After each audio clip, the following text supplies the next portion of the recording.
I'm going to be honest with you. $5 million is not enough money to pay me to go live in San Francisco. And if you don't know what I'm talking about reparations. Yes, the great state of California has once again offered something to placate the black community, and of course, eventually and inevitably, use them as a bludgeoning tool against their political enemies. How this time? By offering $5 million in reparation, or putting forth a proposal, not offering. Of course, this is never going to come to fruition. Why the hell would anybody just give somebody $5 million or a bunch of people $5 million just because of slavery or any other thing that happened? And I know you're going to sit here and tell me about Jewish reparations and Native American reparations and things like that. Now I'm going to continue, and I'm going to tell you that those people had reparations because they actually brought something to the table that required the people who were acknowledging them in order to pay the reparations. Black people have no such bidding chip. So many people want to talk about what's owed to them and, what's right and what's wrong and what was stolen.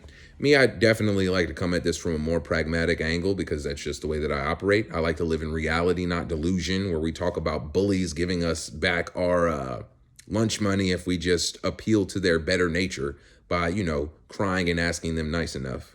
I don't believe in any of that. So when it comes to things like reparations, I pretty much feel the exact same way. The black community, if ever, will receive reparations whenever it's time to, meaning that whenever they have an organized plan of what the usage of such resources is going to be. You can't just give people money for no reason. Or, the money was stolen. Money being stolen is not a good enough reason to just give it back. Like when somebody steals something from somebody, it's not just, hey, give that back. There's usually a reason that they have incentive to return something, whether it be through legal action that has been taken against them, physical action that's been taken against them, something. Basically, what I'm trying to say is you have to make somebody give you something back. And just tell me. I'm not talking about physically here because I don't understand that Jewish people had to get physical in order to get reparations, or Native Americans. So what are black people doing in order to make those who owe them give them reparations? What are they doing? Asking, talking about it enough? Do you really believe that that is something that has ever pushed the needle in any direction or any conversation where we're talking about giving up money or power? It's never happened thus far. So I think that we should pay attention to reparations in the same light for black people. Nothing in this world is free. Yes, some of our ancestors were slaves that worked against their will in order to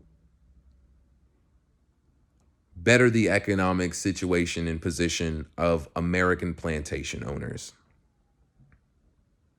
There's a lot that happened in between that, and the transfer of work to money, work to product to money, actually, should I say, has a lot of analysis that has to go into determining how much would be due.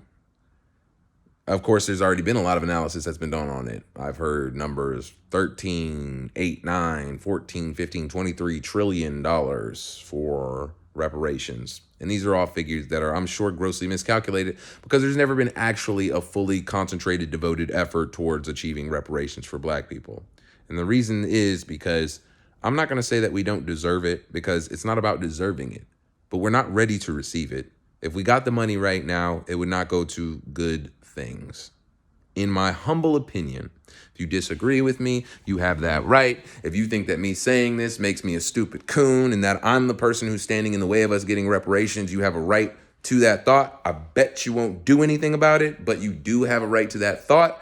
And I'm just trying to tell you how we can better actually work towards becoming eligible to achieve reparations, instead of crying about what we deserve and slamming our hands on the ground and, our fists on the table until our demands are met for absolutely no quantifiable pragmatic reason.